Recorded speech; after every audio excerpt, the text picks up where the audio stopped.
านผู้ฟังกำลังให้เกียรติรับฟังสถานีวิทยุเจียงใหม่มหานคร FM 107.25 เมกะเฮิรตซ์อันดับต่อจากนี้ไปเจิญอู้จ๋ากับเมืองกับดีเจคำเพชรเจ้า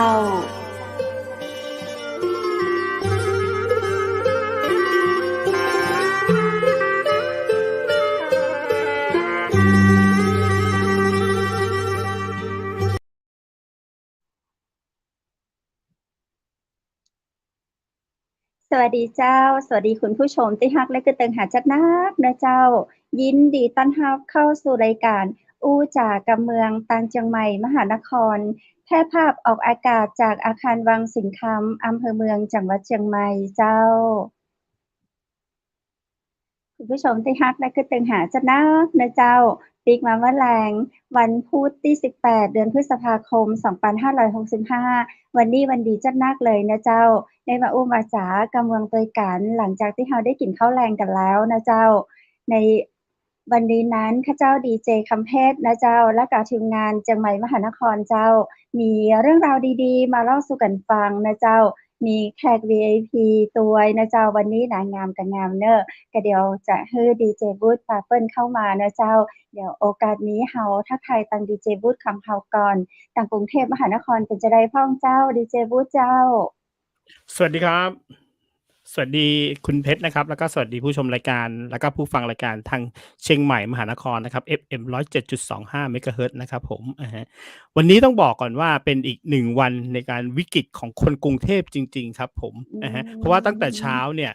เราก็จะเจอรถติดด้วยประกอบกับวันนี้เป็นวันเปิดเทอมวันที่2ด้วยนะครับก็จะเจอรถติดทั้งฝนตกเลยนะครับก็นี่แหละครับคือคนกรุงเทพก็ตอนนี้เราไม่มีการ work from home กันแล้วทุกคนก็มาทำงานกันออกไปทำงานกันแล้วล่ะครับก็อย่างที่บอกครับเราก็คงจะอิจฉาคนทางเชียงใหม่นะครับผมเพราะว่าทางเชียงใหม่เนี่ยผมว่าก็คงไม่ประสบปัญหาเท่ากับคนกรุงเทพมั้งครับผมแต่ได้ข่าววันนี้แขกรับเชิญของเราก็อยู่ทางเชียงใหม่ด้วยใช่ไหมครับผมเวลาเจ้าเป็นผู้บริหารของโรงแรมยุรานาตวยนะเจ้าขอสุภาพแต่เจ้าก็เดี๋ยวดีกว่าในโอกาสนี้เดี๋ยวเฮาขอเชิญแขกรับเชิญของเฮามาแนะนำตัวแล้วก็แนะนำสถานที่ทำการทำงานของเปิ้ลเลยดีกว่านะเจ้าเพราะว่าเปิ้ลเป็นคนเก่งแล้วก็เป็นคนงามตัวเจ้าอยู่ตอนนี้แขกรับเชิญของเฮาอยู่พร้อมแล้วมั้งครับอยู่หรือยังอยู่ไหนเอ่ยเจ้าเห็นว่างามตัวเจ้ายินดีต้อนรับเจ้าคุณแป้งสวัสดีเจ้างามสมคำเล่าลือเจ้าคุณพิมลวันเรียกคุณแป้งแล้วกันนะครับแนะนำตัวเก่าของก้าวเราเจ้าแนะนำยาวๆได้เลยนะเจ้าได้เลยค่ะก็ชื่อเล่นชื่อแป้งนะคะชื่อจริงชื่อพิมลวรรณชีวเกรียงไกรนะคะเป็น Managing Director ของโรงแรมยูรานาบูติกโฮเทลอยู่ใจกลางเมืองเชียงใหม่ใกล้ตลาดสมเพชรแล้วก็ใกล้ประตูท่าแพนะคะเป็นโรงแรมสไตล์บูติกนะคะแล้วก็ตอนนี้เราก็สร้างตึกใหม่ด้วยนะคะมีสร้างตึกใหม่เป็นสไตล์โคโลเนียลนะคะแล้วก็อีกตำแหน่งหนึ่งที่ตอนนี้ทำอยู่นะคะเป็นกรรมการผู้จัดการบริหารฝ่ายการตลาดบริษัทลอนดี้บาร์ไทยจำกัดมาสเตอร์เป็นมาสเตอร์แฟรนไชส์ร้านสะดวกซักอันดับ1ในเอเชียตะวันออกเฉียงใต้อะค่ะโอ้โหคือเป็นเจ้าของเลยมั้งคะเจ้าใช่ค่ะนำเข้าแบรนด์นี้ดีเลยแบรนด์ร้านสะดวกซักเข้ามาเองเลยอะค่ะครับ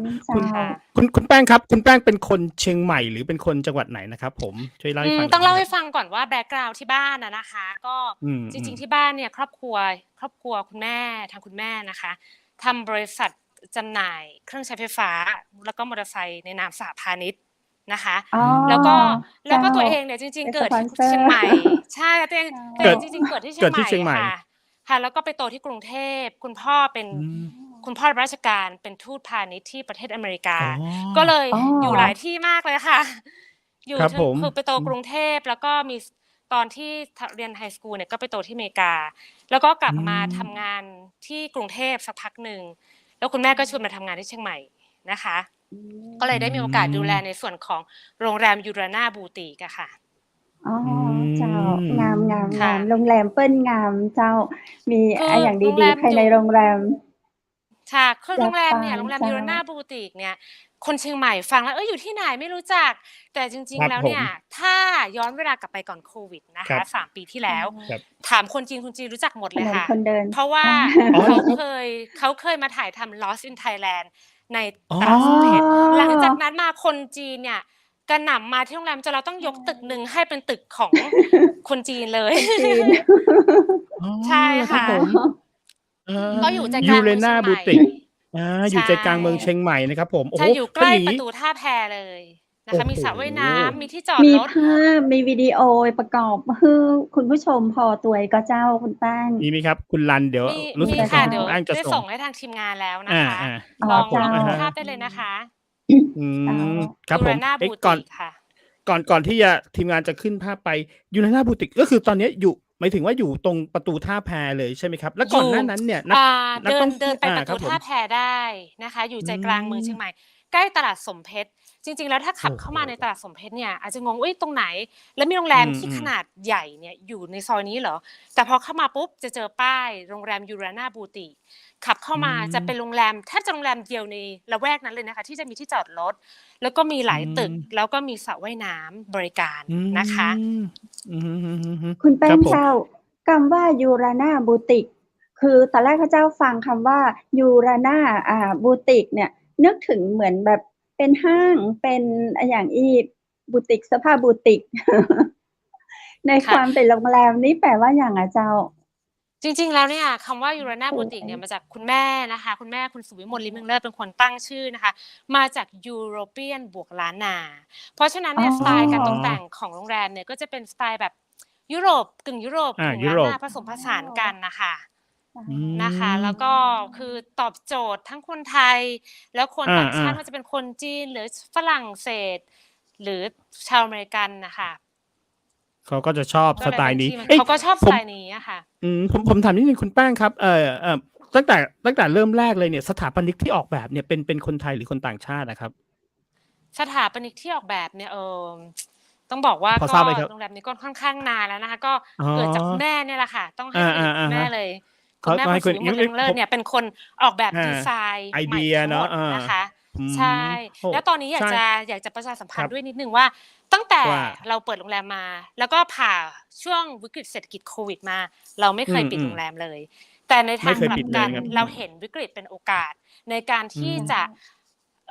สร้างอีกตึกหนึ่ง ตึกใหม่เพื่ อื อ ม รองรับนักท่องเที่ยว โอ้ นะคะ เพื่อช่วยขับเคลื่อนเศรษฐกิจของชาวเชียงใหม่นะคะ อื อีก ม ตึกหนึ่งเป็นตึกที่เรียกได้ว่า ขอพูดได้เลยว่าสวยที่สุดในละแวกนั้น อา ๆ เลยก็ได้ เพราะเป็นสไตล์ Colonial ค่ะ ผสมผสาน อ๋อ กัน ใช่ ดูแล้วแบบ ค่ะ สร้างเสร็จนานยังครับเนี่ย ตึกใหม่นี้? ตึกให สร้ม่ างเสร็ นี้ กำลัง จหรือยังเอ่ย? สร้างนะคะ ต้อง กำ แจ้ ลั ง ง ก่อน ก่อ ว่ากำ ส ลั ร้าง งสร้าง โอ้โฮ น นี่ ่าจะเสร็จ สวนก ป ระ ลาย แส ปี เหมื นี้ อนกันนะครับ สวนกระแสเห ค มือนกันนะค่ ะ รับ เพราะว่าคน ๆ อื่น ใน นี่เขาแบบอาจจะแบบเบา ๆ ไป อา เออ เจ้า ต้องบอกก่อนว่า โพซิชัน การทำธุรกิจของแป้งเองเนี่ย แป้ง อื ต้อง ม โต เป็น ส ไง วน บ้าง กระ ครับ? แสเศรษฐกิจ ไม่ว่าธุรกิจอะไรที่จับ โอ้โฮ เราจะต้องหาทางออกให้ได้ค่ะ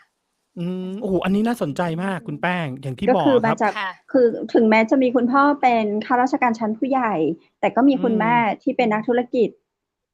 ค่ะ อื ค เป็น ือ ไอดอล ต ม อ าน ก่อ เด็ น ก ๆ ตอนเด็ก ๆ ต้องเล่า แบ็กกราวนด์ นิดหนึ่งว่า ทุกปิ อดืเทอม มนะคะ อยู่กรุงเทพปุ๊บ ปิดเทอมเนี่ยคุณแม่ก็จะส่งขึ้นเครื่องบินมา แล้วก็มาอยู่กับ ขอเรียกว่าอากงอาม่าแล้วกันนะคะ คุณตา ครับ คุณ ครับ ยาย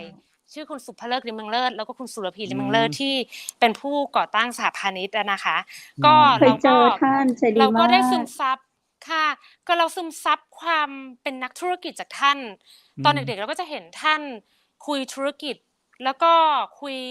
งานต่าง ๆ โดยที่เราไม่รู้ตัวเลยว่า หลาย ๆ อย่างอืเนี่ยเรา ม ซึมซับความเป็นนักสู้หอืรือนักคิดม ไปด้วย อื อะค่ะ ม ถึงแม้จะเป็นระยะเวลา อือฮึ สั้น ๆ ในการปิดเทอม แต่ว่ามันเป็นการซึมซับโดยที่เราไม่รู้ตัว อืนะคะ ม เพราะฉะนั้แต่ นเนี่ย ครับผม อืคอ่ะ ฮึ ครับ แต่คุณแป้ง ค ก็่ะ จบทางด้าน บิซิเนส อะไรอย่างงี้ไหมครับผม? คือจบ ต้องเล่าก่อนว่า ปฐมวัยจบโรงเรียนมาแต่นะคะ แล้วอืก็ช่วง อ ไฮ ๆ ฮึ สกูล เนี่ยไปจบที่อเมริกา เนื่องจากคุณพ่อเป็นทูตพาณิชย์ที่ อื วอชิงตัน ดี อ ๆ ๆ ซี นะคะ แล้วก็กลับครมาับ เรียนปริญญาตรีที่ธรรมศาสตร์อินเตอรอื์ คณะ ม อือฮึ คณะพาณิชย์ International อื Program นะอ คะ แล้ๆ วๆ ก็ไปต่อโทที่ประเทศอังกฤษ Cass อื Business School ม หรือว่าตอนนี้เรียกว่า BASE Business อื School ม นะคะ ซึ่งอืเป็น Top ม 10 ของ Business School ที่อังกฤษเลย อืนะคะ แล้วก็ได้ม กลับมาก็ อยากมีประสบการณ์เนาะเรายังไม่อยากทำธุรกิจของที่บ้านเราอยากจะได้เรียนรู้ข้างนอกก่อนก็เลยได้มีโอกาสได้เข้าทำงานในบริษัท Nestle แล้วก็บริษัท Unilever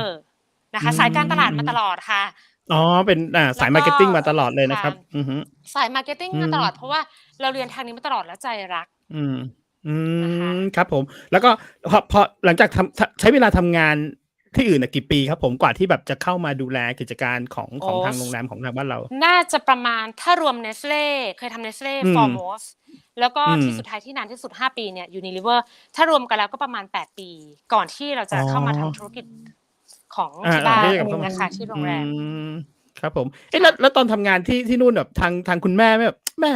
จบมาแล้วเนี่ยถ้าเป็นบางคนนะจบมาแล้วเนี่ยลุยธุรกิจเราเองเลยอย่างเงี้ยคุณแม่ไม่แบบดึงเข้ามาก่อนเหรอครับผมหรือว่าทางคุณแป้งเป็นคนตัดสินใจเองคือคุณแม่เนี่ยโชคดีที่คุณแม่เขาค่อนข้างหัวคิดสมัยใหม่นะคะคุณแม่เขาจะเปิดโอกาสเลยบอกว่าเรียนจบมาแล้วเนี่ยไปเปิดโลกทัศน์เลยการที่เราเปิดโลกทัศน์เราได้เรียนรู้ได้โอกาสเป็นลูกน้องของคนอื่นได้โอกาสเจอหัวหน้าหลายรูปแบบพอเรามาทำธุรกิจตัวเองหรือธุรกิจที่เราสร้างมาเองบริษัทร้านสะดวกซักนิบานะคะก็ทำให้เรารู้ว่าเราอยากจะเป็นหัวหน้าแบบไหนเราอยากจะเป็นเจ้านายแบบไหน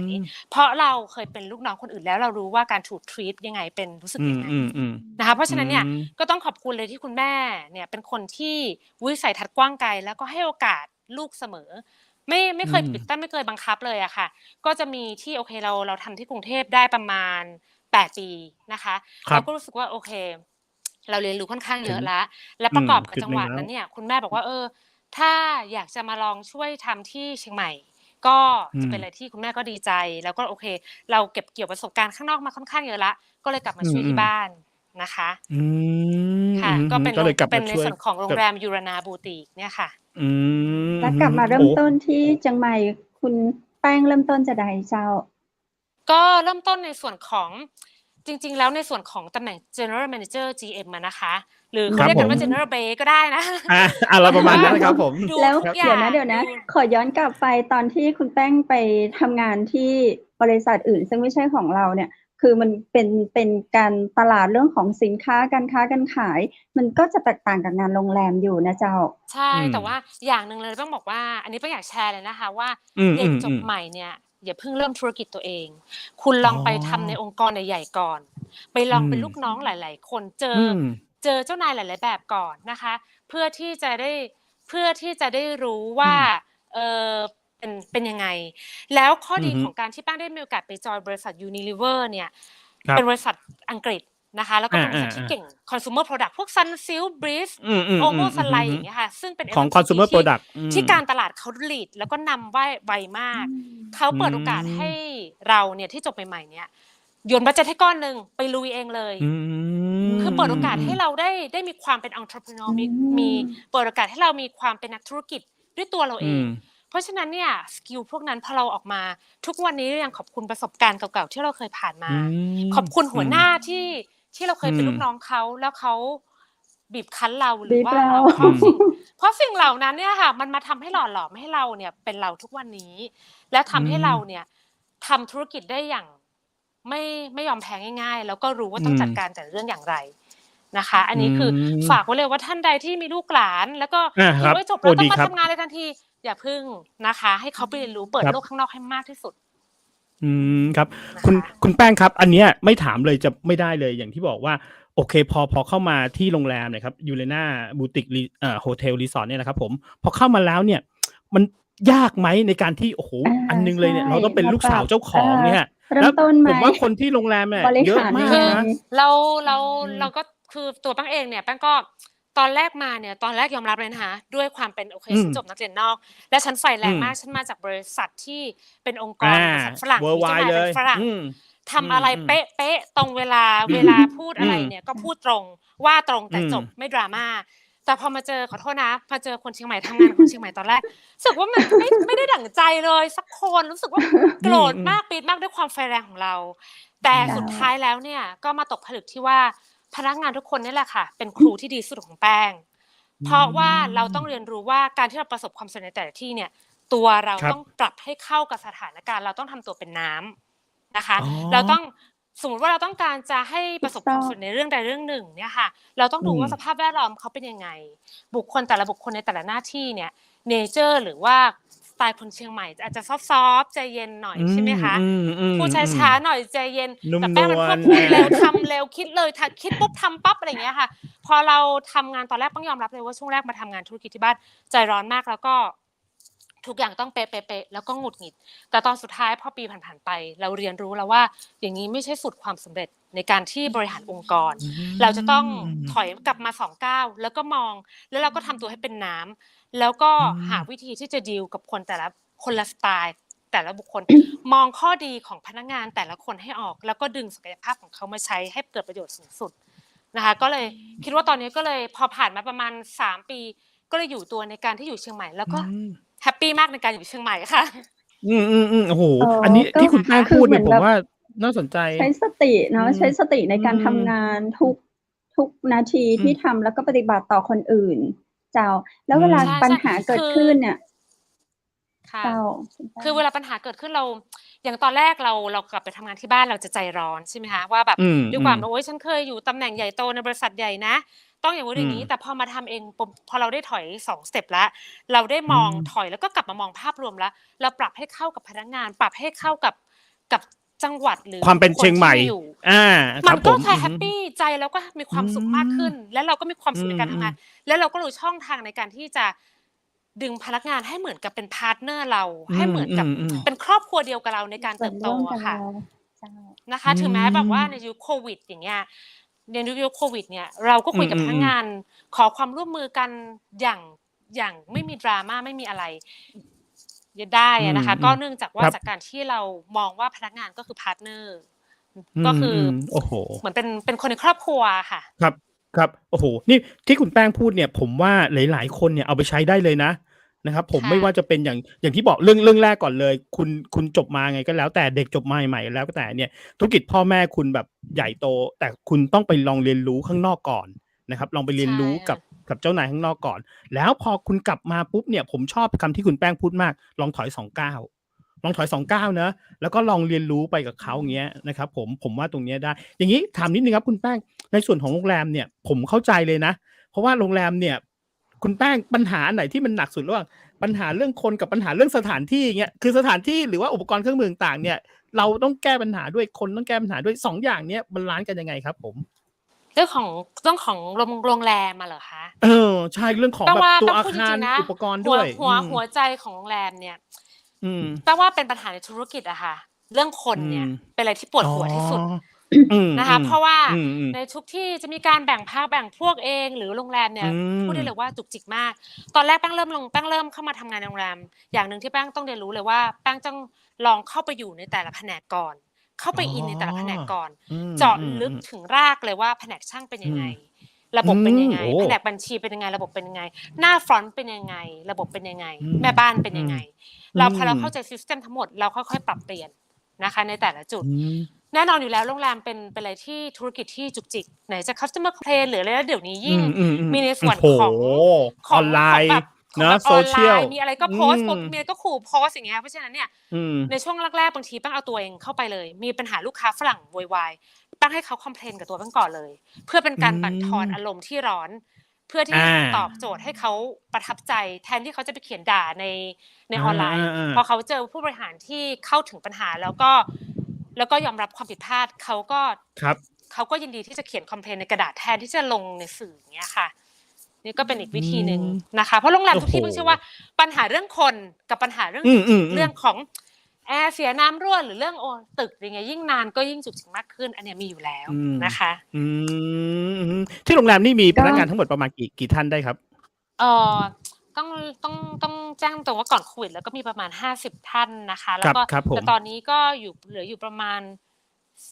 15ค่ะ15ก็เยอะนะผมว่าแป้งมีคำถามจะมีเปิ้ลถามว่าที่โรงแรมยูราน่ามีกี่ห้องเจ้ายูราน่าเหรอคะณตอนนี้มี65 ห้องค่ะกลางเวียงเชียงใหม่เนาะแล้วก็มีข้อความนะจ๊ะเปิ้ลบอกว่าอิจฉาแฟนพี่แป้งจังอิจฉาแฟนพี่แป้งละค่ะโอ้โห อยากเห็นหน้าไหมคะนั่งอยู่ใกล้ๆค่ะค่ะ น่าจะชื่อว่าคุณสุพันธ์นีนะ คุณนะสุพันธ์นีนะคะ คุณสุพันธ์นี ค่ะ บอกว่าอิจฉาแฟนพี่แป้งจัง มี แล้ คุณ ว สุ ก็ พันธ์ บ นี อกว่า ก็ศึกษาแฟนที่แป้งนะคะ ค่ะ ค่ะขอบ คุ คุณ ณ ค่ะ คุณอะไร นั่งอยู่ คุณพ ข้า ลั ง กษ ๆ ณ์ เล เหร ย อคะบอกว่าคุณแป้งสุดยอดค่ะ แล้วก็ ขอบคุณนะคะ อะไรนะ ขอเอาไปใช้ด้วยค่ะ วิธีพี่แป้งนะ วิ คะ ธีพี่แป้งนะใช่ๆผมว่าจริงๆที่คุณแป้งพูดมาเนี่ยผมว่ามันใช้ได้ดีเลยนะหลายๆอย่าง ค่ะ ในหลายๆธุรกิจด้วยนะไม่จำเป็นที่ต้องเป็น อ๋อ ธุรกิจโรงแรม ค่ะ นะผมว่าเนาะอะฮะ คุณวุฒิเดี๋ยว ใช่ค เดี๋ รั ยว บ อีก จริ ธุ ง ร ๆ กิจ จริงๆ เราขอไว้ ได้เลย เอ ได้ พิ เล โซ ย ดหน้าเราไว้เอพิโซดหน้า อ๋ เอ อ พิ เหร โซ อ ด ครับ นี้ ผม ขอไว้โรงแรมเนาะเจ้า อ๋อ เดี๋ยว ได้ เรา ได้เลย มี ได้เลยค ให้ รับ ให้คุยต่อ เจ้า อืม เปิ้ลบอกว่า ใครได้เป็นลูกน้องคุณแป้ง เป็นคนที่โชคดีมากค่ะ อื น่าจะเป็น ม อ๋อ คุณส้มหรือเปล่า SO อ๋อ เอ๊ คุ ย ณส้ม Z เหรอคะ ใช่ไหมคะ ชื่ออะไรเหรอ ZOM คะ อ๋อ ขอบคุณ อ่าน ค่ะ ว่าอะไรอะ ZOM เจ้า ครับ แล้ว ผม ก็ อ่า อืม โอ้ มีชมมาเยอะเลยค่ะคุณแป้ง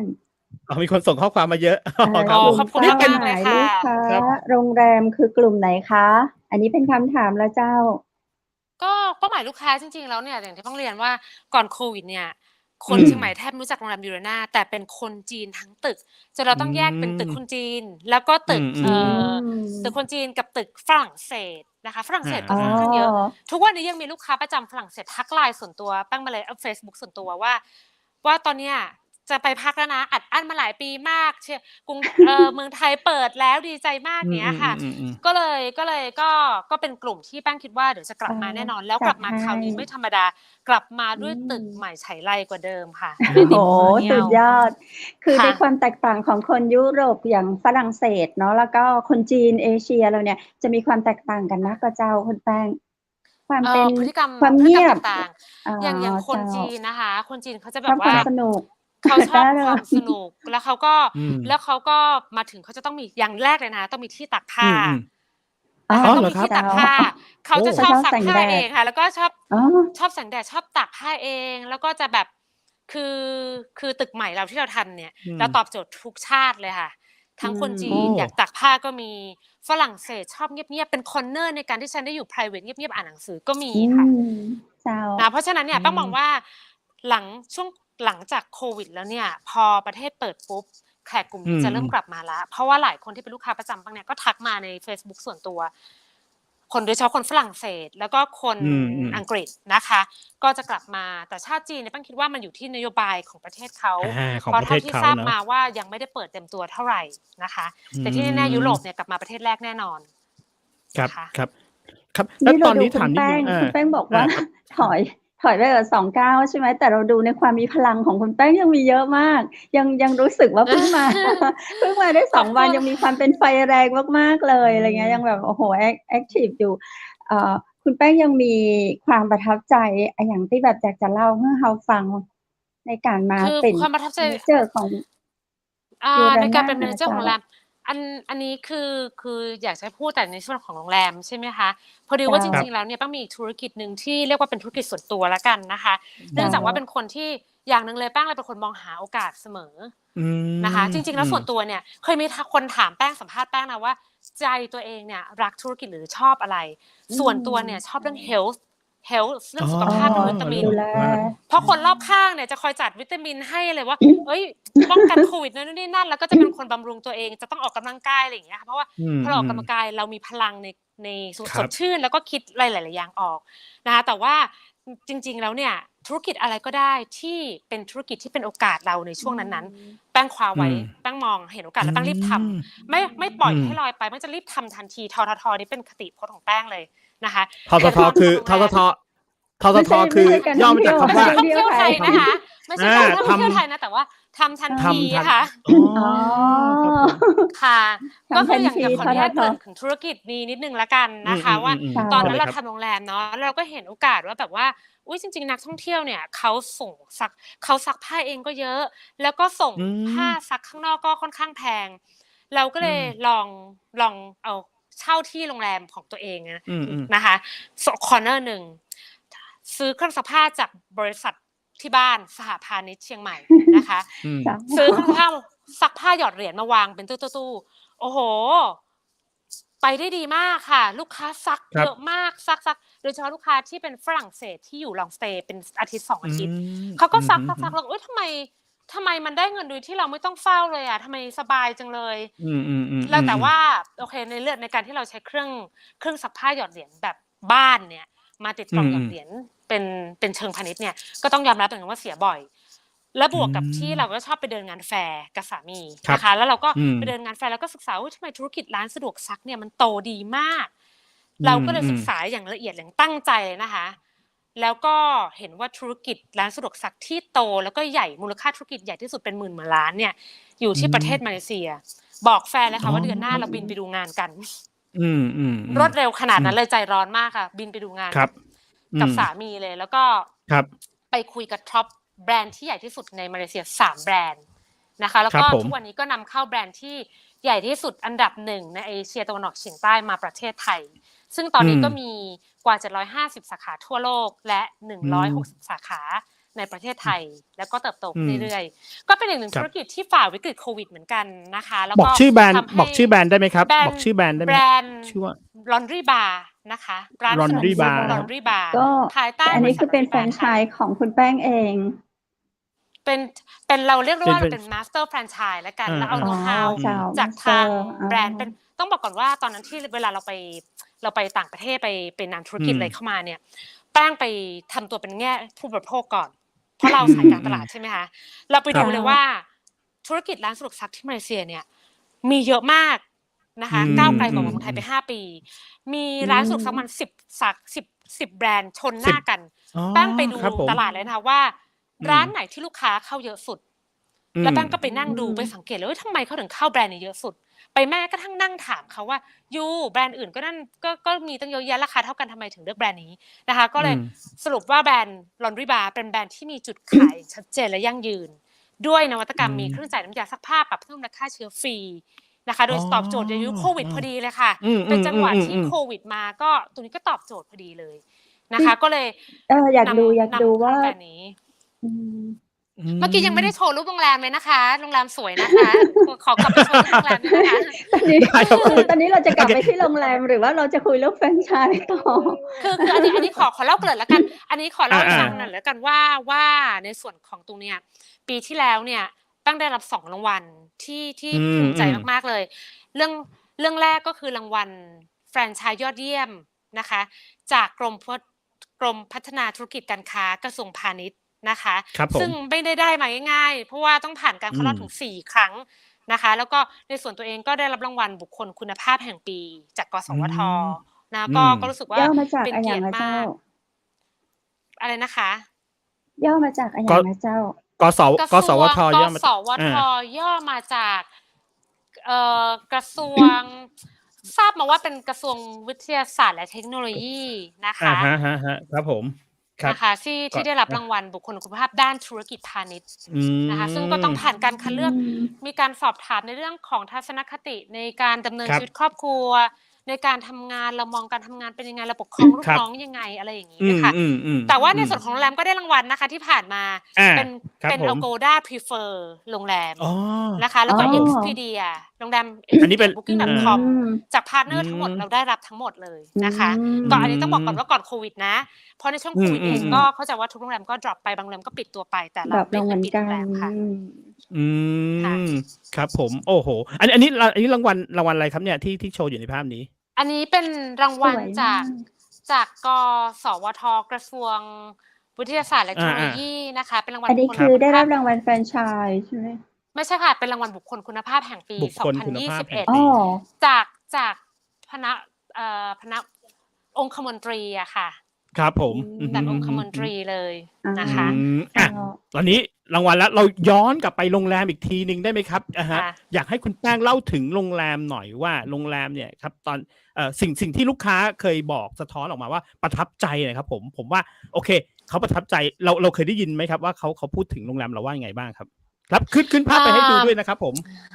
ค่ะเมื่อกี้คุณแก้มบอกว่ายังไม่ได้โชว์ภาพโรงแรมเลยส่งภาพโรงแรมมาเยอะมากค่ะแต่ว่ากลับมาที่โรงแรม ยูรา อื น่าม กันใหม่ ค่ะ เจ้า ได้ค่ะ ขอ เดี๋ยว เรี เรา ยกก มา ลับ ช มาม ว่า นะคะ โร ก็ งแรมยูราน่า เมื่อกี้เราได้ชมภาพตึกที่จะสร้างใหม่มั้งคะเจ้า? อย่าตึกที่สร้างใหม่ยังไม่ได้โชว์ภาพนะคะ แต่ว่าที่ภาพ จ ที่ ริง ๆ อยา ขึก้น ให เมื่ ้ อกี้ โช เป็น ว์ อยากให้โชว์ภา อื พใน ม ส่วนของวิวของโรงแรม สระว่ายน้ำ โรงแรมเนี่ยเห็นวิวดอยสุเท อ๋อ พ นี่ ด้วย ค นะคะ ล็อบบี เจ้า นี่คือล็อบบี โซ อ๋อ นล็ เฮ อบบี แล้วก็มีสระว่ายน้ำ ซึ่งหลายคนเนี่ย แม้กระทั่ง ต่างชาติที่มาพักตกกระจายบอกว่า โรงแรมอยู่ในซอยแคบ ๆ ของตลาดส อื มเพ ม ชร แต่ทำไมพอเข้ามาแล้ว รู้สึกเหมือนอยู ยิ่ ่ ง ใน ใหญอา ่มาณาจัก ก ร แล้วรู้สึกว่า feel like home อะค่ะ รู้สึกเหมือนอยู่บ้าน เหมือนอยู่ในอาณาจักรของตัวเอง อะไรอย่างเงี้ย อื ค่ะ ม เพราะฉะนั้นอืเนี่ย ม ตอนที่ก่อนโควิดเนี่ย เราแยกตึกคนจีน เพื่อที่เขาจะตา ค ก รับ ผ้าก็ตากไปเลย แล้วก็ อือ ตึกหนึ่งเป็นตึก ฝรั่งเศส ก็จะอืจัดคอ ๆ อร์ๆ เนอร์ให้เขาที่แบบคนยุโรป ฝรั่งเศสเขาจะมีความไพรเวตนะคะ ก็จัดคอร์เอนือร์ให้เขาม นั่งอ่านหนังสือ หรือนอนตากแดดบิกินี อะไรอย่างเงี้ยค่ะ อืม ๆ ๆ ๆ ก็คือ อินไซต์ เขาชอบแบบนั้นใช่ไหมครับผม? หมายถึงว่า ค่คนทาะ งยุโรปอะนะครับผม อินไซต์ ของยุโรปกับทางเอเชียเราก็จะแตกต่างกันเนาะ แต่เราก็แบ่คง่พาร์ตะ ชัดเจน โอเค อันนี้เท่าที่เห็นเนี่ย สระว่ายน้ำนี่อยู่ชั้นบนใช่ไหมครับผม? อยู่ชั้น 2 ค่ะ อ๋อ อยู่ชั้น สอกี่ง ไรนะ่ครับผเจม ้า? แล้วเมื่อคุ กีณ ้เห็น คุณแป้งในพื้นที่กี่ไร่อะ? คือใช่ดูแล้วแบบยิ่งน่าจะ ใหญ่ น่าจะ 8 ไร่อะอืค่ะ ถ้าจำไม่ผิม ดนะคะ ต้องขออภัยถ้าหากแจ้งผิด อืม ค่ครับะ ผม แล้วก็นี่ก็มีพื้นที่ที่เป็นแบบ สามารถออกกำลังกาย ฟิตเนใช่ สไมด้ีโซด้วย นที่ออกกำลังกายฟิตเนสได้ด้วยค่ะ แล้วก็ อืม แล้วก็ แล้วก็มีสระว่ายน้ำที่ อืแล้วก็มีวิวอ ๆ ๆ ข้างหลัง ถ้าเห็นรูปภาพนี้นะ ข้างหลังจะเป็นวิวดอยสุเทพ ถ้าพักอต๋ึอ ก P เนี่ยเห็น sunset ครับ พระอาทิตย์ตกสวยงามมาก ๆ เลโอย ้โซึ่งฮ! ฝรั่งที่เขาจองห้องไหนอือะนะคะ อ ที่เขๆ าๆ มาทุกปี เขาก็จะจองแต่ห้องขอ นี้ อ๋อ เขาจะขอ รีเควสต์ ห้องเดิมเลยอะค่ะ อืม โอ้โฮ นี่คือเป็นมุมขายของทางโรงแรมเราเลยใช่ไหมครับผม? คือมุมนี้แหละ วิวนี้นะครับผม ใช่ไหมคคร่ับ? ะ อืม อือฮึ ๆ ครับผม อะฮะ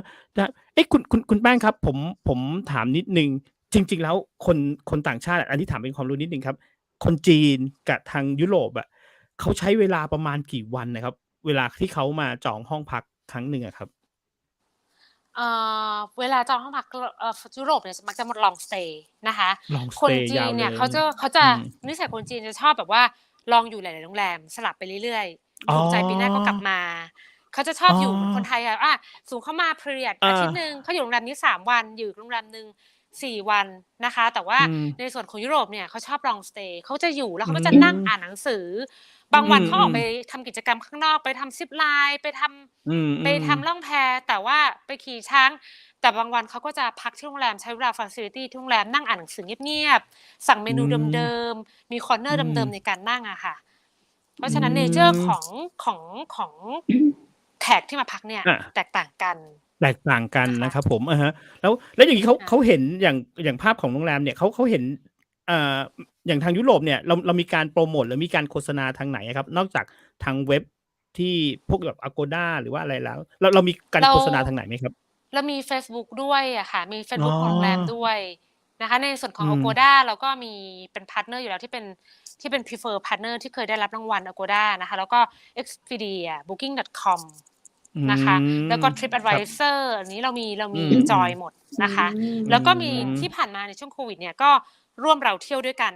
ด้วยนะคะ แล้วก็อ๋อ จองตรครับ งกับโรงแรม โครงการ ก็มี อืเพราะเราโพรม ๆ โมตผ่านทางเฟซบุ๊กด้วยนะคอืะ ม ครับ ก็คือครับผม ถ้าคุณพิมพ์ในกูเกิลเนาะ คำว่าโรงแรมยูราน่าเชียงใหม่ ก็จะขึ้นมาปื๊ด ๆ ๆ ๆ ให้จองผ่านอะไรตามนั้นได้หมดเลย อือืม ม ค่ะ เจ้า ครับ ใช่ครับ ค่ะ ทุกวันนี้อะฮก็ะ ยังเปิดให้ค่ะ บริการเนาะเจ้า ครับ ก็ยังเปิดให้บริไม่กาเร คยเราไม่เคยปิดปิดเลย อะค่ะ แม้กระทั่งเจ้า ในช่วงโควิดเราก็เปิดตลอดนะคะ เราอืจะม เปิดเป็น zoning เป็นตึก แล้วอืก็ใม ๆ ๆ ให้ต่างชาติที่ตกค้างในเมืองไทยเช่าระยะยอืาวได้ม ๆ ๆ นะคะ ก็จะมีการอืม ดูแลเป็นพิเศษนะคะ แล้วก็ให้ราคาครับเรดู ผม ตพิเศษค่ะ ฟังดูแล้แวล้วแบบ ก็โรงแรมเราได้ อืม เชิญเลSHA ยครับด้วผม ยนะคะ เจ้า ได้ SHA SHA ชา อา ชาค่ะ อ๋อ ได้ชาด้วยนะคครับผะ ม ก็คือว่ามาเจ้า พักแล้วไม่ต้องห่วงเลยในเรื่องโควิด เพราะเราได้มาตรฐานชานะคะ ก็คคืรับ อในการที่รักษา เรื่องความสะอาด อสุขอา ๆ นามัยในทุกจุด มีรวมถึงรอบ รวมถึงพนักงานของเราด้วยใช่ไหมครับ? ใชตอ่ นนี้ก็คตรวือจโคทุกคนมวิดทุกอาี ทิตย์ อา ตรวจ โคค่ะ วิดตรวจโควทุกอาทิตย์ ิด ก็คือ อืม ครับผม ค่อะะ ฮะ ครับ ครับ เจ้า คุณ กแป้็ งครับ ย้อนกลับไปช่วงก่อนโควิด ผมถามนิดหนึ่งครับ ก่อนโควิดเนี่ยยอดจองเป็นยังไงครับ? เล่าให้ฟังหน่อยช่วงก่อถน้านั้น ก่อนโควิดเนี่ย ก่อนโควิดเนี่ยยอดจองเนี่ยก็จะค่อนข้างดีเลยค่ะเอาเป็นว่าต้องยอมรับอย่างหนึ่งว่าดี ต้อง จนกระทั่ ทำตึ ง กเพิ่ม เราไม่สามารถ ตัดสิน ที่ ใจ จะ สร้างตึก ไม่กล้าที่จะปิดตึก เพื่อที่จะ อ๋อ รีโนเวทแล้วทำตึก ไม่กล้าเลย พอ ครับ โควิดมาเนี่ยเรามองวิกฤตเป็นโอกาสเลยหรือว่าโอเคเนี่ยแหละธรรมะกำลังจัดสรรให้เราทำตึกใหม่แล้ว อืม โอ้ เราก็เลยทุบตึกเก่าทิ้ง แล้วก็สร้างตึกใหม่ โดยที่เราจัดฟังก์ชันของตึกตรงตามความต้องการของผู้ใช้บริการเลย ตอบโจทย์ทั้งคนจีนและคน อืม ยุโรปต่างชาตินะคะ พูด ครับ ง่ายๆคือมาพักตึกนี้ไม่ว่าจะเป็นต่างชาติหรือชาติไหน รับประกันได้ว่าตอบโจทย์แน่นอน นะคะ ครับผม ก็เป็นโอกาส นนี้ เรามอง ก่ ว่าเป็นโอกาส ครับ ที่ ครับ ที่ถ้าเราไม่ทำตอนนี้ก็ไม่รู้ทำตอนไหนแล้ว เพราะว่าพอตึกใกล้เสร็จปีนี้ปุ๊บประเทศเปิดพอดีนะคะ อ๋อ ก็มาพัก จังหวะ ได้เย ลงตัวพอดีนะครับ จั ผ ง ม หวะลง อ่าฮะ ตัวเลยค่ะ ใช่ค่ะ ครับ แล้วตอนเนี้ย ฟัง ครับ ดู ผ แล้ ม วแบบ เออ การทำงานของคุณแป้งแบบดูมีความสุขมากอ่ะ มีความสุขมากๆเลย มีปัญหาพ่องกอเจ้า มีปัญหาอย่างพ่องกอเจ้า คือปัญหาแป้งคิดว่าอย่างนี้ค่ะ ทุกธุรกิจ เจ้า ทุกการทำงานปัญหามีอยู่แล้ว มันขึ้นอยู่กับ attitude หรือมุมมองของเรานะแป้งเชื่อว่าคนเราถ้าคนเราตื่นมาปุ๊บเนี่ยอย่างแรกเลยว่าไม่ว่าคุณจะเป็นพนักงานประจำหรือคุณเป็นเจ้าของธุรกิจขึ้นชื่อว่าปัญหามาอยู่แล้ว แต่มันขึ้นอยู่กับเราเองว่าเราจะทัศนคติมองมุมมองยังไงแป้งฝากไว้เลยนะคะว่าแป้งทำธุรกิจมาหลากหลายเนาะแล้วก็ต้องดูแลในส่วนของตัวเองก็มีครอบครัวอย่างแรกเลยคุณต้องมองบวกมองวิกฤตให้เป็นโอกาสแล้วก็มองว่าทุกอย่างที่เราทำเนี่ยทำวันนี้ให้ดีที่สุดไม่ว่าอะไรจะเกิดขึ้นต่อให้สมมติว่าเราทำไปผิดพลาดมันคือการเรียนรู้ของชีวิตอะค่ะแล้วก็ก้าวไปข้างหน้าอะไรที่เราทำพลาดเราถือว่าได้ทำเรียนรู้ยังดีกว่าที่เราไม่ได้ทำอะไรเลยนะคะคือเพราะฉะนั้นเนี่ยก็เลยคิดว่าปัญหามันมีอยู่แล้วเพราะว่าขึ้นชื่อว่าโดยเฉพาะเจ้าของธุรกิจนะคะถ้าหากว่าหลายท่านที่กำลังฟังอยู่ทำเป็นเจ้าของธุรกิจบอกเลยว่าปวดหัวยิ่งกว่าตอนที่เป็นพนักงาน ลูกน้องเขาครับผม ใช่ตอนที่เป็นลูกน้องก็จะเครียดอีกแบบนึงนะคะแต่ว่าพอเป็นเจ้าของธุรกิจเนี่ยต้องบอกได้เลยว่าเครียดรอบด้านแต่มันอยู่ที่มุมมองของเราแล้วก็ทัศนคติในการใช้ชีวิตของเราในการนะคะครับค่ะแบ่งพาร์ทตัวเองยังไงครับผมแน่ๆเลยหน้าที่หนึ่งเนี่ยเป็นโอเคเป็นคนที่ดูแลโรงแรมด้วยอีกหน้าที่หนึ่งดูเรื่องของธุรกิจสะดวกซักด้วยอีกหน้าที่หนึ่งคือเป็นคุณแม่ของครอบครัวด้วยครับผมแบ่งพาร์ทยังไงใน1วันใน1อาทิตย์ครับคือเราจัดสรรเวลาต้องเรียกได้ว่าการบริหารนะคะและการจัดสรรเวลาเป็นสิ่งที่สำคัญมากสำหรับผู้บริหารสมัยนี้นะคะอย่างแรกเลยเนี่ยพนักงานที่แป้งเข้ามาทำงานกับแป้งว่าจะเป็นส่วนของโรงแรมหรือธุรกิจร้านสะดวกซักเนี่ยแป้งมองเขาเป็นเหมือนครอบครัวเดียวกันมองเหมือนเป็นพาร์ทเนอร์ที่จะช่วยเราเติบโตไปด้วยกันเพราะแป้งเชื่อว่าลำพังแป้งเก่งคนเดียวไม่มีทางที่มันจะประสบความสำเร็จไปได้แต่ถ้าเราให้โอกาสพนักงานในการศึกษาในการเรียนรู้และให้โอกาสเขาในการคิดในการทำเนี่ยบอกเลยว่าพนักงานบางคนมีไอเดียที่ดีกว่าเราด้วยซ้ำเพราะเขาอยู่หน้างานนะคะแล้วเราก็มองเขาว่าเป็นพาร์ทเนอร์ในการโตธุรกิจในแต่ละส่วนด้วยกันเราก็เติบโตได้อย่างรวดเร็วนะคะแล้วเราก็แบ่งเวลาคือก็จะมีเวลาที่วันที่เราเซตไว้เลยว่าเป็นวันของครอบครัวที่ยังไงอ่ะเราจะทิ้งในเรื่องงานเราจะไม่เรียกว่าทิ้งดีกว่าเรียกว่าเราเบรกในเรื่องงานแล้วเราก็ให้เวลากับครอบครัวให้เวลากับลูกให้เต็มที่นะคะก็จะแบ่งเวลาแล้วก็การจัดสรรเวลานะคะก็ดูแล2ธุรกิจเนี่ยยุ่งไหมยุ่งปัญหามีไหมไม่ต้องถามเลยค่ะมากมายเลยนะคะแต่ว่าอย่างที่บอกทัศนคติในการมองบวกแล้วก็การที่เราไม่หยุดที่จะพัฒนาตัวเองเรามองว่าปัญหาที่เข้ามาเป็นความท้าทายในชีวิตมันเหมือนกับเรามองว่ามันเป็นสิ่งความสนุกในการที่เราแก้ไขปัญหาถ้าเราแก้ได้เราชนะอย่างเงี้ยเรามองว่าเป็นเกมอ่ะทุกอย่างแล้วถ้าเรามองว่ามันเป็นเกมในชีวิตของเราอย่าเอาใจไปยึดติดกับมันเราถอยมา2สเต็ปแต่เรามองปัญหาเราจะเห็นปัญหาได้กระจ่างใสขึ้นนะคะคือเราต้องมีสติอะค่ะต้องมีสติแล้วก็อย่าเอาตัวไปอยู่กับปัญหาแต่ถอยออกมาแล้วก็มองปัญหาเราจะแก้ปัญหาได้ดีขึ้น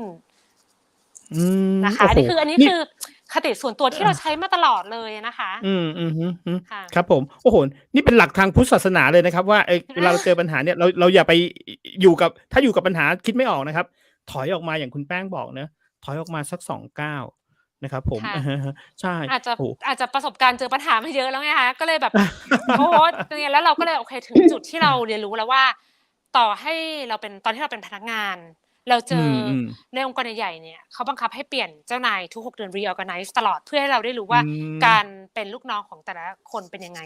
เราเห็นพอเรามาทำของตัวเองเรารู้แล้วเราอยากเป็นเจ้านายสไตล์ไหนเพราะเราเคยโดนกระทำแบบไหนและก็ทำให้เรารู้ว่าการเป็นลูกน้องเองเนี่ยก็ทุกข์อีกแบบหนึ่งทุกข์มากด้วยการเป็นเจ้าของธุรกิจก็ทุกข์อีกแบบหนึ่งไม่ว่าคุณจะเป็นรูปแบบไหนมันก็ทุกข์ได้เพราะแต่ว่ามันขึ้นอยู่กับมุมมองของการใช้ชีวิตดีกว่า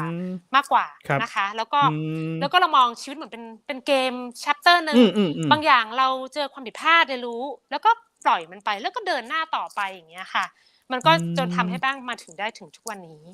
นะคะโอ้โหนี่มองโลกในแง่บวกมีความ มากๆประทับใจจากลูกน้องมาฝากตัวนะจ๊ะเปิ้ลบอกว่าประทับใจเป็นแบบอย่างเจ้านายคนเก่งที่น่ารักและนิสัยดีมากๆทำงานด้วยแล้วสบายใจที่สุดค่ะขอบคุณลูกน้องคนไหนคะเนี่ยมองไม่เห็นแหมลูกน้องคนไหนคะเนี่ยครับผมครับอีกอันนึงที่ผมชอบที่คุณแป้งพูดเมื่อกี้ที่คุณแป้งให้ความใส่ใจมากเลยนะครับในเรื่องของอินไซต์ของลูกค้าอย่างเงี้ยครับผมคุณแป้งให้ความสำคัญเพราะเมื่อกี้ที่คุณแป้งพูดว่าอินไซต์ของลูกค้าเช่นแบบยุโรปเนี่ยเขาต้องการคนจีนเนี่ยผมก็เพิ่งจะรู้ว่าโอเคเขาต้องการตากผ้าอย่างเงี้ยนี่คุณแป้งเอาอินไซต์ของลูกค้ามาอะแดปปรับเพื่อพัฒนาธุรกิจคุณแป้งยังไงครับคืออย่างที่บ้างบอกว่าอย่างตึกใหม่ตึกเก่าเนี่ยตอนพอต้องบอกก่อนว่าคนจีนเพิ่งมาในระยะหลังๆที่ก่อนโควิดได้ประมาณ5 ปีที่แล้วนะคะที่ว่ามีการถ่ายทำ Lost in Thailand และดันมาถ่ายทำในตลาดสมเพชซึ่งติดกับโรงแรมเราหลังจากนั้นโรงแรมเราบูมด้วยคนจีนต้องยกตึกทั้งตึกให้คนจีนทีนี้เวลาคนจีนเขาพักเนี่ยทุกครั้งเนี่ยทุกอาทิตย์มันจะมีการประชุมเมเนเจอร์โรงแรมในแต่ละส่วนหัวหน้าแม่บ้านหัวหน้าช่างนะคะหัวหน้าบัญชีทุกส่วนแล้วเราก็บอกว่าโอเคคนจีนน่ะเป็นยังไงบ้างบางครั้งว่างๆมันก็เดินตรวจโรงแรมเองเราเห็นพฤติกรรมคือเนื่องจากว่าต้องเชื่อว่าการตลาดที่ประสบความสำเร็จคือคุณต้องเข้าไปในใจและเข้าถึงจิตถึงใจและเข้าใจในพฤติกรรมของลูกค้าปรัชญานี้ใช้ได้กับธุรกิจนะคะแล้วพอเราศึกษาพฤติกรรมคนจีนแล้วคนจีนเวลาใช้ห้องเขาจะชอบที่วางของเยอะๆของเขาจะกระจัดกระจายเขาชอบที่วางของเขาต้องการที่ตากผ้าในห้องน้ำยิ่งถ้ามีระเบียงตากผ้าเขายิ่งชอบนะคะแล้วพอแต่คนยุโรปเนี่ยเขาชอบคำ privacy เขาจะไม่เยอะเขาจะห้องเขาจะเรียบร้อยจะพับเก็บเรียบร้อยเขาจะไ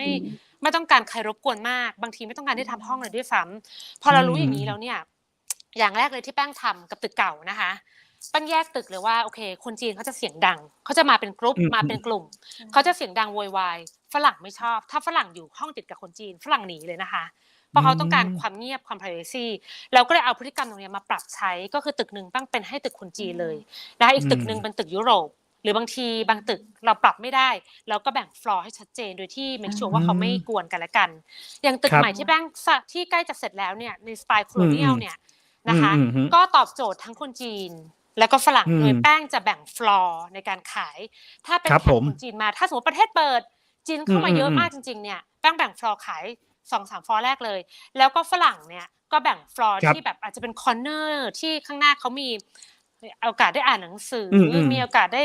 มี private zone ของเขาอะค่ะแล้วที่แน่ๆมีระเบียงให้ตากผ้าแน่นอนสำหรับคนจีนอาจจะเป็นคอร์เนอร์นึงที่ตากผ้าที่ไม่มีคนเห็นผ้าเขาอะค่ะ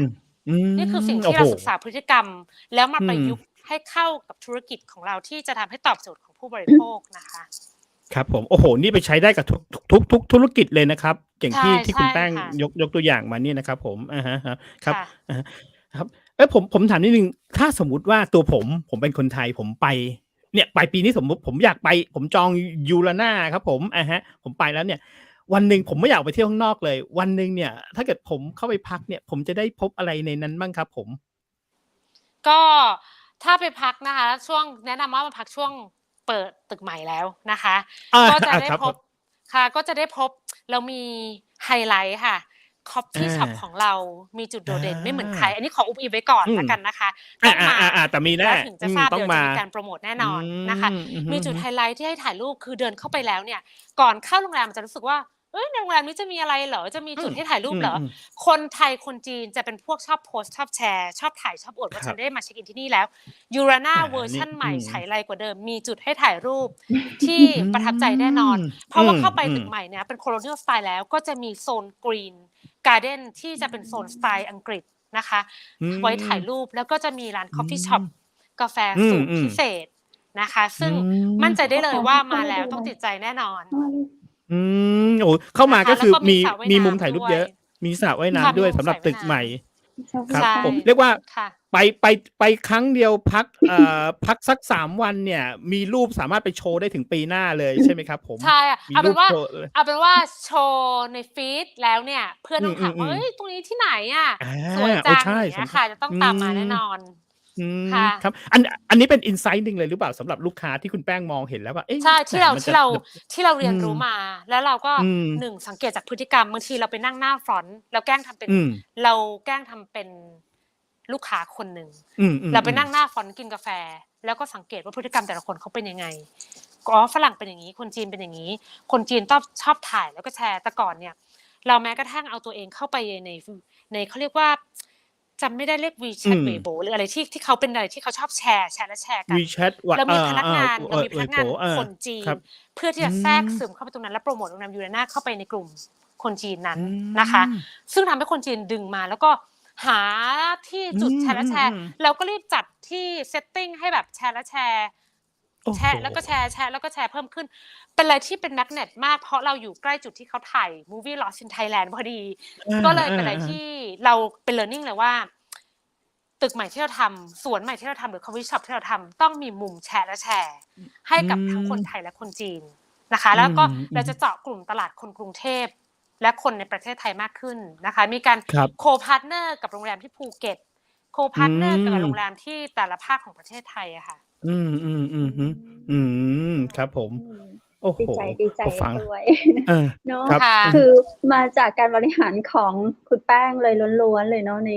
การ อื จัดสรร ม ให้โรงแรมแบบมีการปรับให้เข้ากับผู้ที่ต้องการจะมาพักในความต้องการที่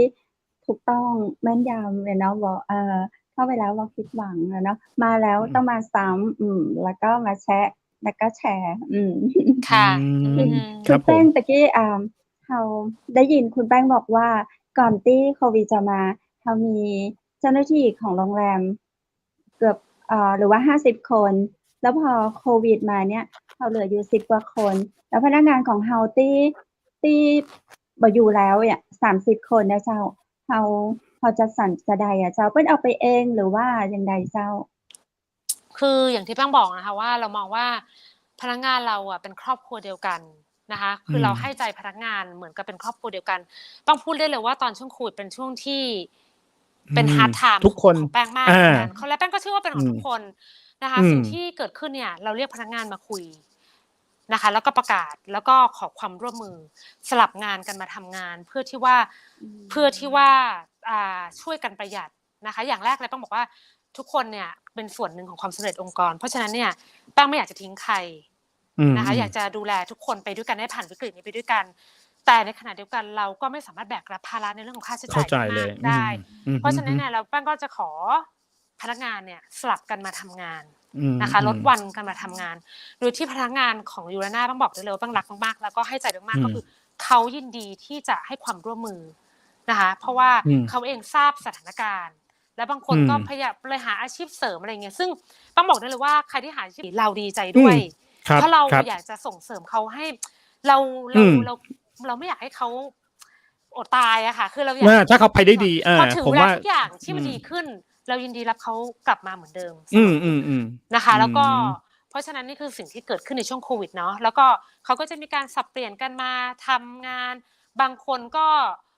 ไปทำไร่ทำสวน แต่บางคนก็ยังอยู่ แล้วก็ยินดีที่จะได้รับเงินเดือนน้อยลง อะไรอย่างเงี้ยค่ะ เป็นความสมัครใจและความน่ารักของโรงแรมพนักงานโรงแรมยูรานาเลยอะค่ะ ครับผม ครับ คุณแป้งครับ ผมถามนิดหนึ่ง ในข้อคิดของการทำธุรกิจของคุณแป้งเนี่ย จังหวะ โอกาส หรือว่าการเรียนรู้ หรืออะไรอะครับที่มันสำคัญที่สุด หรือว่ามันไปด้วยกันได้เลย? เพราะอย่างที่เท่าที่ฟังจากคุณแป้งเนี่ย มีทั้งจังหวะและทั้งโอกาส แล้วก็แบบ แหม ใส่เต็มเกียร์เลย อะไรอย่างเงี้ย คุณแป้งช่วยพูดตรงนี้ให้ฟังหน่อยได้ไหมครับ? อันไหนสำคัญมาก? คือจังหวะและโอกาสเนี่ยแป้งพูดได้เลยนะคะ เก่งก็ส่วนหนึ่ง เฮงก็ส่วนหนึ่งนะคะ สำคัญมาก ใช่ สำคัญมาก อันนี้สำคัญเลย เก่งก็ส่วนหนึ่ง เฮงก็ส่วนหนึ่ง ต้องบอกก่อนว่าแป้งเป็นคนที่ก่อนหน้าเนี่ย 5 ปีที่ผ่านมาเนี่ย แป้งลองจับหลายธุรกิจมาก อย่างที่บอกว่าเป็นคนที่แบบชอบศึกษาธุรกิจใหม่ๆ โซล่าร์ก็เคยศึกษาแล้วกับสามี ก็จะแบบพอ อืม สามีก็เป็นพวกแบบชอบหาอะไรใหม่ๆมาคุยกันแล้วก็จะคอยถกเถียงเรื่องธุรกิจกันเหมือนเป็นพาร์ทเนอร์เพื่อนกันเลยอะค่ะก็อย่างโซล่าเราก็เคยศึกษาแล้วเราก็รู้สึกว่าตอนนั้นเทรนด์ยังไม่มายังไม่ใช่แล้วก็จับไปตึกแถวแล้วก็ทำขายซื้อที่ดินทำตึกแถวขายก็เคยนะคะต้องบอกก่อนว่าไม่ใช่ทุกอาจจะธุรกิจบางธุรกิจเนี่ยอาจจะยังไม่ใช่จังหวะของมันนะคะแต่ว่าปังเชื่ออันนี้อาจจะเป็นเรื่องส่วนตัวเนาะปังเชื่อว่าคนเราถ้าเรายึดคติว่าเราทำทุกอย่างให้ดีที่สุดและเราไม่หยุดที่จะคว้าโอกาสสักวันหนึ่งคุณจะเจอธุรกิจที่ใช่แล้วก็จะไปได้ยาวและสิ่งหนึ่งที่อยากจะบอกนะอันนี้คืออาจจะไม่ใช่สายมูหรือธรรมะจ๋านะปังเชื่อว่าคนเราถ้าเรามีความกตัญญูกตเวทีต่อพ่อแม่และเราแบบมีจิตที่เมตตาต่อพนักงานเราต่อคนรอบข้างเราตรงนี้จะเป็นสิ่งรอบข้างที่บางทีเราเจอปัญหาแต่มันมีอะไรมาเข้ามาช่วยเหลือเราทันทีทันใดอย่างเงี้ยค่ะมันพูดแล้วก็บางคนอาจจะเพ้อเจ้อหรือว่าแบบไสยศาสตร์ไม่ใช่เพราะว่ามันเป็นเรียกว่าbelief ส่วนตัวคือความกตัญญูกตเวทีแล้วก็ความเมตตาต่อคนรอบข้างอย่างเงี้ยมันพลังบวกพวกเนี้ยมันกลับเข้ามาหาเราในช่วงวิกฤตทุกครั้งอะค่ะอันนี้ไม่เชื่อลองพิสูจน์ด้วยตัวเองแล้วกันนะคะจริงอันนี้ผมเห็นด้วยทำดีได้ดีนะทำดีสิ่งดีๆก็จะคอยหนุนนำเจ้าใช่คือมันคือเอาเป็นว่าเป็นจังหวะชีวิตด้วยบางทีเขาเรียกว่ายังไงธรรมะจัดสรรหรือสิ่งหรืออะไรก็ไม่รู้จัดสรรแต่บังเอิญโปเช่เราไปจับธุรกิจที่มันอยู่ในขาขึ้นพอดีแต่คุณจะมาหวังพึ่งคุณจะหวังพึ่งแต่สิ่งศักดิ์สิทธิ์หรือหวังพึ่งสายมูโดยที่คุณไม่ทำไม่ได้ไงคะอย่างหมอช้างหรืออาจารย์ลักษณ์ก็ยังบอกว่าแบบโอเคเวลาเขาทักดวงขึ้นอย่างเงี้ยไม่ใช่คุณนอนเฉยๆนะคะคุณต้องทำงานอย่างหนักให้ดีที่สุด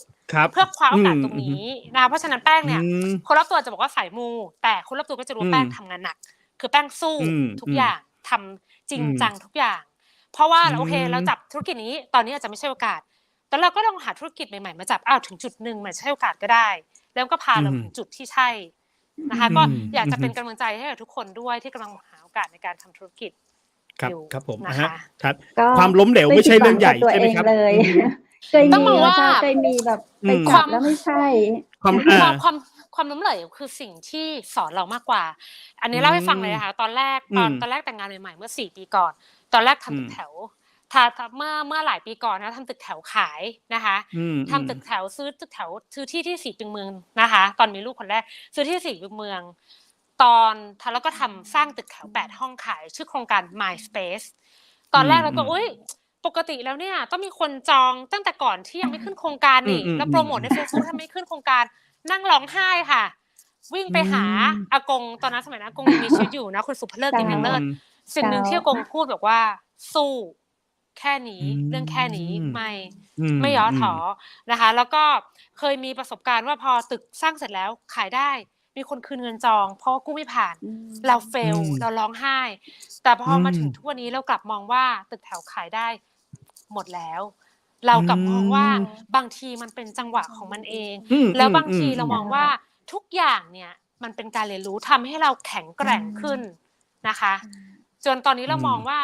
มันสมมติว่าอะไรบางอย่างที่ธุรกิจที่เราลองลงไปเนี่ยเราถามตัวเองก่อนทำดีที่สุดแล้วหรือยังแต่ถ้าทำดีที่สุดในปัจจุบันตอนนั้นแล้วเฟลเนี่ยมันเป็นการเรียนรู้ของชีวิตแล้วก็ก้าวข้ามผ่านมันไปมองเป็นการประสบการณ์ในชีวิตอะค่ะไว้เก็บไว้แชร์ลูกหลานในตอนโตอะไรอย่างเงี้ยค่ะครับโอ้โหนี่เป็นบทเรียนวันนี้เนี่ยเป็นบทเรียนที่ทุกคนฟังแล้วเอาไปแชร์เอาไปใช้ได้นะครับสิ่งที่คุณแป้งพูดมาหลายๆเรื่องนะครับผมโอ้โหต้องแบบขอบคุณแป้งวันนี้ก็ช่วงสุดท้ายของรายการแล้วคุณแป้งอยากฝากอย่างเพิ่มเติมถึงคุณผู้ฟังคุณผู้ชมต่างจังหวัดมหานครเจิญเจ้า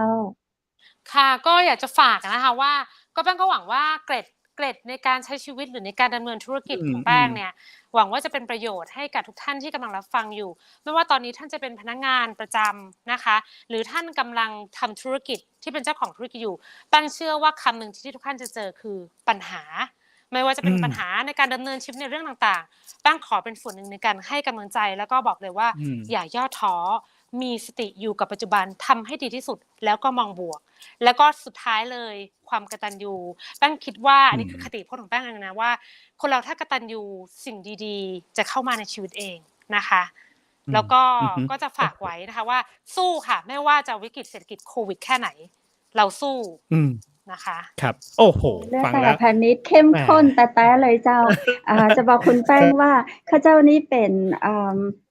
ทำรายการวิทยุมา20 กว่าปีนะเจ้า ก็มีสหพันธ์นิยมพาณิชย์ที่ดูแลซัปพอร์ตกันมานะเจ้า ว่า อ๋ จะ อ เป็น เรี ทาย ง นเช คุ ิ ณ ญเลย อิ๋ นะ ว คะ สงวนศักดิ์ แล้วก็อาก อ๋อ ง ค่ะ อากงนี่ที่เคยเมาท์ให้ดีเจวูดฟังว่าเปิ้น อื เคยขับ ม ๆ ๆ Toyota Crown มาเยี่ยม อื ถึง อ๋อ เหรอ ถึง ค แม่ ะ? เสโอ้ ลียงเจ้า ใโอ้ ช่ ดี ดี ม ครั ขั บ าก ๆ เลยค่ะ Toyota ครับ Crown เมื่อ 10 กว่าปีแล้วเจ้า เอา ค่ะ Toyota ครั Crown บ เอ๊ย ผม 20 ปีน่าจะได้เจ้า เปิ้นขับ อื มาถึง ค่ะ แม่เสลียง แล้วก็บอกว่า ให้เขา เปิ้นก็บอกเจ้าหน้าที่ของเปิ้นนะเจ้าว่า เป็นสปอนเซอร์รายการนี้ อื คือเปิ้นมาเห็น โอ้ ว่า น่ารักมาก ทาง ใช่ อื ทาง ม แม่เสลียงเนี่ยทำสถานีวิทยุดูแลเยาวชนบนดอย เด็กบนดครอับ ย อากงเขา อื ก็จะคอยให้ทุนอะไรมาให้กับเด็ก ๆ อะเจ้า คุณ ครั แป้ บ ง อ๋อ ครับ โล ผม ยิน ก ดี ม มาก มา ๆ ก ค่ะ วันนี้ได้มีโอกาส โลกกล เจ ม อ มา กัน ก ซึ่งที่ผ่านมา ค เร รั า บ ก็จะคอนแทคกับคุณอิ๋วเจ้า ค่ะ น่าจะเป็นอา อื หรือว่าเป็นลุง ม เป็นคุณอา ครับ ค่ะ เป็นน้องชายของคุณ ครั แม บ ่ค่ะ อ๋อ โอ้ ค่ะ ก็ งั้ จะ น มี เป็น คุณ คุณ อิ๋ น้า ว เป็นคุณน้าค่ะ ค่ะ ขอโทษค่ะ เป็นน้องชายของคุณแม่ ยังไงต้องก็ฝากธุรกิจครอบครัวไว้ในดวงใจ อา ด้วยนะคะ บริษัทสหพาณิชย์เชียงใหม่จำกัด เจ้า จำหน่ายเครื่องใช้ไฟฟ้า แล้วก็บริษัทนิยมพาณิชย์ด้วยนะคะ Toyota จำหน่ายเครื่องใช้ไฟฟ้า แล้วก็ Toyota Toyota ล้านนาเชียงใหม่ ล้านนา Toyota เชียงใหม่ แล้วก็ อื เอ่ ม อ ฝากโรงแรม ใครที่อยู่กรุ ค ง รับ เทพและกำลังรับฟัง ยู อยู่ รา อื นา ม ก็ฝากโรงแรมยูรานาไว้ในใจด้วยนะคะว่า อยู่ใจกลางเมืองเชียงใหม่ เป็นบูติกสไตล์ ครั แล้ บ วก็ตึกใหม่ไฉไลกว่าเดิมนะคะ เดินถึงประตูท่าแพ อา ภายใน 10 นาทีเอง แล้วก็ฝากอีก อื 1 ธุรกิจ ม นะคะ ซึ่งเป็นธุรกิจส่วนตัวเลย ก็คือร้านสะดวกซัก Laundry Bar นะคะ เป็นธุ ค ร รับ กิจที่โตสวนกระแสวิกฤตโควิดนะคะ ก็ใคร อื สนใจ ม แฟรนไชส์อยากจะล อ งทุน า ก็ยินดีนะคะ ซึ่งตอ ใช นนี้ ่ ก็ เดี๋ยว เป็นธุรกิจ แฟรนไช ดาว ส์ตั รุ่ ว ง นี้ มาก เดี๋ยว เล เรา ย เพ จะ ราะ ม ว่า าคุยกันต่อเนาะ เดี๋ยวเรามา ได เจาะ ้ค่ะ มา ได้ เจาะลึกดู ครับ ว่า ครับ คุณแป้งทำยังไง อื ใช่ ม ได้ เผื่อ เลย มี ค่ะ เนาะ เดี๋ยว ค ไว้ น เป็น ที่ รอบ แบบ หน้าได้ค่ะ สนใจ ได้ เนาะ ครับ วันนี้ ส่ ก็ วน ต้ ป อง ลาย ขอบ ปี คุณคุ ป ณ ลาย แป้ ปี ง นี้ก็ มาก ๆ เลยนะ อา เจ้า ได้เจอกัน ค่ ที่ยู ะ รานานะครับผม คุณแป้งนะค ค่ รับผม เจ เดี๋ยว อ ต้อง กัน ขอ นะคะ ไปพัก สวัสดี นะครับ ค่ ผ ไป ม เดินเที่ยวประ ข ตู อบ ท่า คุณ แพ มากครับ สวั ข ส อ ดี บ ครั คุ บ ณ ขอบคุ เจ ณ ้า ครับ สวัสดีเจ้า โอ้ อื้ โฮ อ ได้ ฮือ แบบ เนี่ย ได้พลังเนาะ 6 ได้พ เค ลั ร งื่ องเล ใน ยเนาะ การ โอ้โฮ ในการเดินหน้า อืม วันนี้ใครจะอยู่ในสถานะใดก็ตามเนาะ มันก็ต้ออืง ย่อม ม ย่อมเจออยู่แล้วปัญหาเล็ก ปัญหาน้อย ปัญหาใหญ่ อืม ก็จำคำของคุณแป้งเนาะ ที่อากงให้ไว้ ครับ คือ อื สู้ ม อืคุณท ม ๆ ำดีพอหรือยัง ถ้าคุณจะถอยวันนี้เนาะ อืดีเจวูม ดเจค้า รับ นี่แบบว่า ครับ โอ้โฮ เด็กรุ่นใหม่ไฟแรง เจ้า อืม แต่ก็ พอฟังไปแตแล้่ ว 1 ชั่วโมงนี้ใช่ แบบเข้มข้นมากเลยนะ แบบ โอ้โฮ ข้อมูลล้วน ๆ เลยนะครับ ที่คุณแป้งมาแชร์ให้ฟังนี่ใช่ นะครับผม เป็นแค่ส่วนหนึ่งของคุณแป้งที่อืมาเล่า ม ให้ ๆ เราฟังในวันนี้เนาะ อืม ยังมีอย่างที่แบบ โอ้โฮ น่าติดตามและก็น่าสนใจมาก ๆ เลยเนาะ น้องเปิ้น ทำโรงแรมยูรานาบูติกเชียงใหม่ อืเพิ่นก็บอกเราว่า อฮึ เป็นการผสมผสานของสไตล์ยุโรปกับล้านนาเนาะเจ้า แล้วก็ ครับ ตัวของเปิ้ลเอง คุณแป้ง พี่มนต์วันเนาะ เปิ้ลก็ นำเรื่องของการทำงานของอากง อื อาม ม่า ของคุณพ่อ อืของคุณแม่ ม แล้วก็มาปรับในตัวของเปิ้ล ถึงแม้ว่าเปิ้ลจะไปเรียนอืม จบต่างประเทศเมืองนอกเมืองนามาเนาะ เปิ้ลก็เอาอืมาม ปรับให้เข้ากับ คนทำงาน เจ้าหน้าที่ หรือว่า ครับ ลูกน้องที่ทำงานกับเปิ้ลให้อยู่มีความสุขกันได้ อื ในรูปม แบบของพาร์ตเนอร์ แบบพี่แบบน้อง ครับ ลูกน้ออือฮงเปิ้ล ึ ในไลๆ อืฟ์สดวันนี้ม เนาะ ก็เห็น โอ้โฮ พิมพ์มาเชียร์โอ้โฮ คุณแป้งวัน เย นี้ อะม วันนี้ าก กำลังใจ ข้อควาใม ห้ แบบเต็ม เยอะ ที่ มาก เล เลย ย ต้องขอบคุณ ส่ง คุณ ส่ สุ ง พร กำ ร ลัง ณี ใจ ด้วย ใหนะ ้ บอก คุ ว่า ณแป้ ส ง นุก เนาะ มากค่ะ นะ อะฮะ โอ้โฮ รอไปถ่ายรเจู้า ป เนาะ อะฮะ ควรัันบผม นี้นั้นทางรายการ เวลา ก็เราหมดแล้ว ขอขอบพระคุณพระอาจารย์ลักษณ์ รัตนยาโนนะเจ้า พุทธอุทยานสวนบูรณรักษ์ธรรม ตำบลแม่แรม อืม อำเภอแม่ริม จังหวัดเชียงใหม่เจ้า ท่านใดสนใจอยากเรียนสมาธิก็ติดต่อได้นะเจ้า 098-0364-744 ตั้งแต่ 8 โมงเช้าจนถึง 4 โมงแลงเจ้า อืม และข้า ครเัจบ้าผม ขอขอบคุณสปอนเซอร์ใจดีนะเจ้า จากทางอำเภอแม่เสลียงนะเจ้า โรงแรมแม่เสลียงเวียงงาม เปิดบริการตลอด 24 ชั่วโมงเจ้า โทรสอบถามรายละเอียด สำรองจองห้องพักกันได้ที่ 053-621-444 เจ้า ดีเจวูด ครับผม แล้วผมก็ต้องขอขอบคุณน้ำผึ้งนะครับ น้ำผึ้งแท้ ๆ น้ำผึ้งสารวินนะครับ อะฮะ เป็นน้ำผึ้งจากธรรมชาติแท้ ๆ นะครับ ผลิตได้มาตรฐาน แล้วก็วัสดุที่นำมาใช้ก็ สะอาดปลอดภัยแน่ครับ คิดถึงน้ำผึ้งแท้นะครับ คิดถึงน้ำผึ้งสารวินนะครับ โทรได้ที่เบอร์ 0826166889 ครับ เจ้าและข้าเจ้าก็ขอขอบคุณคอลลาเจนยาคุมิจากญี่ปุ่นนะเจ้านำมาจากปลาทะเลน้ำลึกเจ้ามีคอลลาเจนจากปลาทะเลน้ำลึกมากถึง 10,000 มิลลิกรัมก็มาช่วยดูแลสุขภาพผิวของเฮานะเจ้าเสริมเติมในเรื่องของกระดูกและเส้นเอ็นได้ตัวเนอร์ถ้ากินเป็นประจำนะเจ้าท่านใดสนใจก็สอบถามรายละเอียดเพิ่มเติมได้ที่0654234107เจ้าและขอขอบคุณผ้าพิธีกรหญิงนะเจ้าจากร้านผ้าพื้นเมืองชุดไทยใหญ่ท่านใดสนใจก็โทรถามหรือว่าสั่งซื้อได้เนอร์0987739789เจ้าสุดท้ายข้าเจ้าดีเจคำเพชรดีเจวูดและทีมงานเชียงใหม่มหานครขอส่งคุณผู้ชมและคุณผู้ฟังเข้านอนนะเจ้าปิกมาปากันแหมกรรมวันจันทร์หน้านะเจ้าดีเจวูดสำหรับค่ำคืนในวันพรุ่งนี้เจ้าในวันพรุ่งนี้ดีในช่วงดีเจพรุ่งนี้ดีเจต้นอ้อเนาะจะพาคุณผู้ชมไปแอลสถานที่นอกสถานที่เจ้าในสำหรับค่ำคืนนี้เดี๋ยวขอให้คุณผู้ชมนอนหลับฝันดีพรุ่งนี้ปีกันปากันใหม่เนาะสำหรับค่ำคืนนี้ราตรีสวัสดิ์เจ้าสวัสดีครับ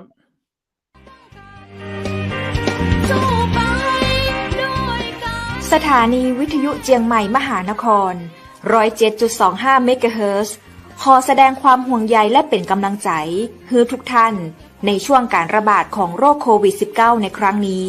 เพื่อลดความเสี่ยงควรสวมหน้ากากอนามัยทุกครั้งล้างมือเป็นประจำขอให้อยู่ที่บ้านให้นักที่สุดด้วยความปรารถนาดีจากหมู่เฮาเจ้าเจียงใหม่มหานครสนับสนุนโดยกาแฟโกแม็กคอฟฟี่และโรงแรมแม่เสรียงเวียงงามโทร 053-621-444 และ 081-595-2883 เราจะฝ่าฟัน